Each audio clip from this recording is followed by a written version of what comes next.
You've been through the numbers. I know you've written about it, but the Senate has now sent its version back to the House. Just lay out the broad strokes for me. Absolutely. So, what this bill does at its core is it extends and amplifies a series of tax cuts that were first made by the Trump administration in 2017. And in order to try to fill that gap that they're blowing in the budget, it is absolutely decimating incentives for green energy and green energy programs. Medicaid, which is a program that helps low-income Americans, including a large number of children, afford health care, higher education spending, and food stamps. This bill essentially repeals the Affordable Care Act, or repeals a lot of it. And as I know that you know, we went through 54 votes over that, and they never managed to do it, but they're doing it with this bill. It is an extraordinarily cruel piece of legislation. And it passed very quickly at the end. We're still figuring out the full ramifications of all of the small provisions in there because they were changing up until the last minute. And, you know, before the House vote, I think that we're kind of continuing to find out what will happen with this. Andy, that Yale number, 51,000 people would lose their lives. What were the researchers at Yale taking into account?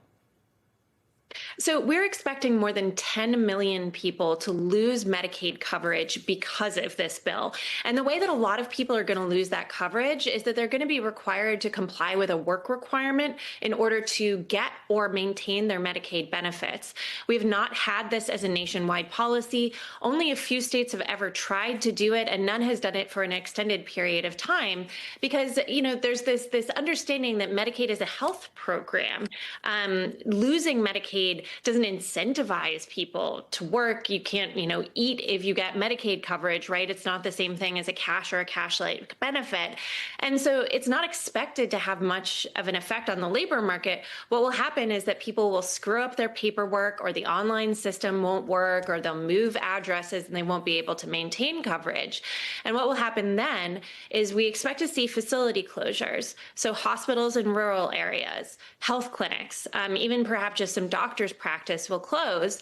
People will not get care, including preventative care that will prevent them from getting sicker down the road. So we're going to have fewer mammograms, fewer cancer screenings, people putting off getting conditions looked into, on top of an inability of people to access urgent medical treatment or sustained medical treatment.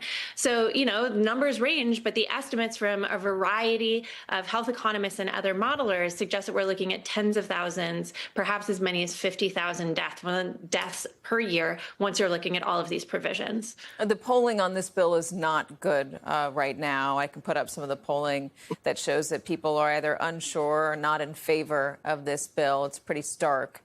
And yet there are Republican pollsters, Trump pollsters, who believe that they can win on this ultimately. Tony Fabrizio shared new polling with Politico that shows that the GOP rebrands the bill, support grows. Or rebranding it to emphasize the work requirements for Medicaid. Annie, just one more question to you on Medicaid. And I heard this point made well today in a podcast. You're not just collecting a check for Medicaid. It's not like Social Security. There's this idea that there are so many Americans out there who are just benefiting from it, but refusing to work, that Americans are just sitting home and taking a cash payout. When do you use Medicaid? When do you get that service? Yeah. So again, Medicaid is not like cash. It is not like even a SNAP benefit, what we used to call food stamps, in the sense that you can purchase something with it. Or if you were in really dire straits, perhaps trade it for a discount, right? Once you get Medicaid, all you get is health coverage. That's it. And so it cannot act as cash in your life. It does not tend to incentivize people to work, or getting it doesn't convince them to stop working because you still have all of your other bills to be paid. So it's not like Social Security or TANF, our cash welfare program, or SNAP benefits in that way at all. All Medicaid does, it doesn't even give you health care. All it does is give you health coverage. Just sort of in the same way that we can imagine that taking away people's car insurance probably wouldn't have that much of an effect on the labor market. You know, it's the same thing here. And so, no, it's not going to improve the labor market. And the truth is, these state programs that run, the state HHSs that run Medicaid, they don't have any experience working with a work requirement like this. So it's going to be enormously costly to them to make sure that they can implement this. And a lot of people are going to get kicked off, not because they're refusing to work or they can't work, but just because they can't do the paperwork. We're basically annoying people to death with this. That is what is going to happen. Sarah, you've been collecting testimonials from folks who are worried about this bill and what it's going to mean for them. Explain what you've been hearing.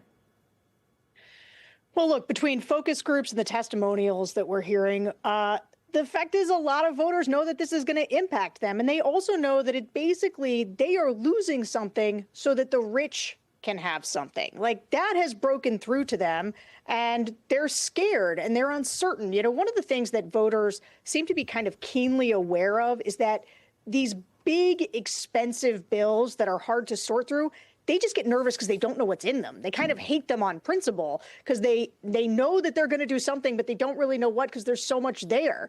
And so, like, it hasn't even sunk in to a lot of these voters yet that not only are tax cuts going to the wealthiest Americans while being paid for on the backs of programs that they use to be life-sustaining, but also that other Republican priorities, like, they are dramatically increasing the number of private prisons.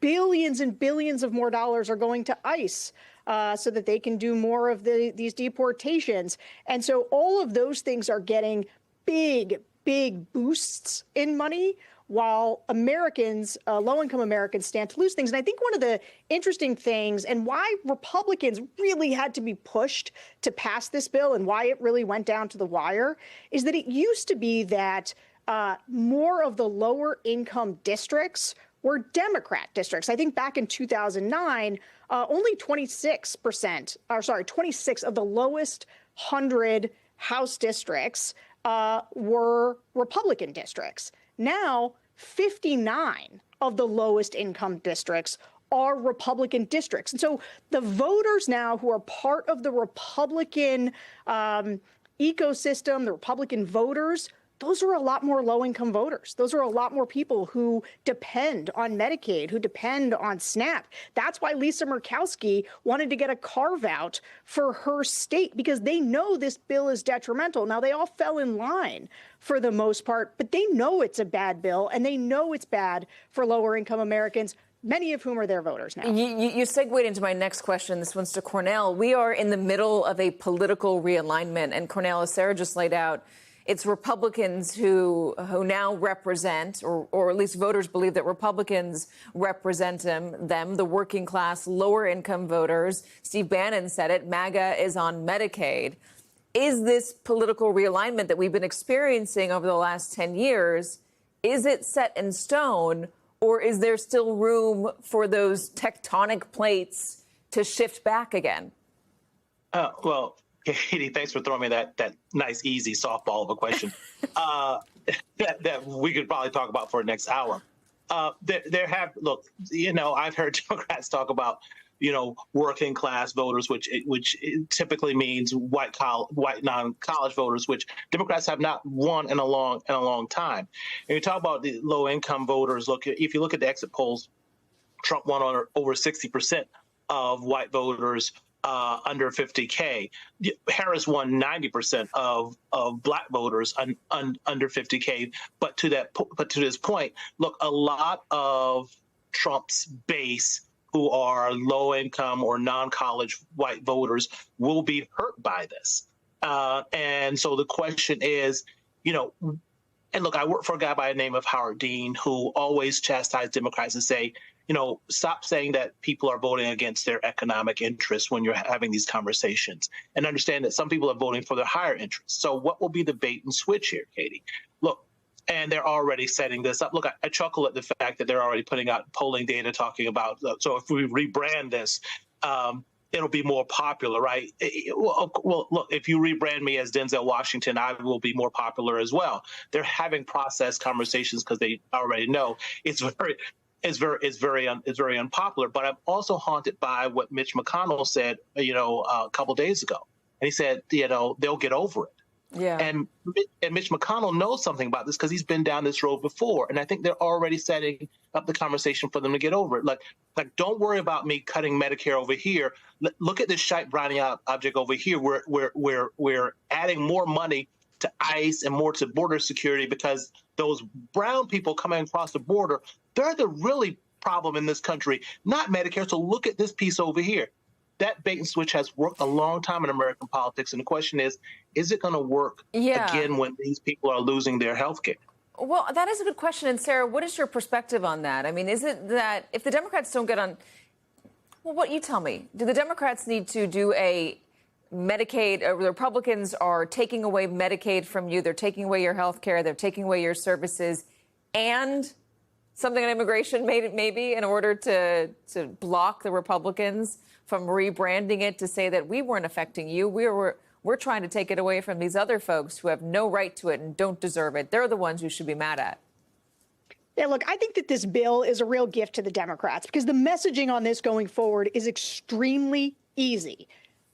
You are taking away something from poor working class Americans, right? You are taking away health care, which is the thing people trust Democrats on the most, to give tax cuts to the wealthiest Americans, which people are inclined to believe is a thing that Republicans will do. Like that is something that is still sort of part of the Republican brand, even as there has been this political realignment where so many low-income Americans are now Republicans. And so the one thing I think Democrats need to do to sort of buttress what we're talking about here is also say, we need to have a border that is secure. I mean, I don't think Democrats have to go, like, don't do obviously don't do the dehumanizing stuff that Republicans are doing, criticize the ICE things, but, securing the border and then really keep it tight on taking away people's health care to give tax cuts to the rich.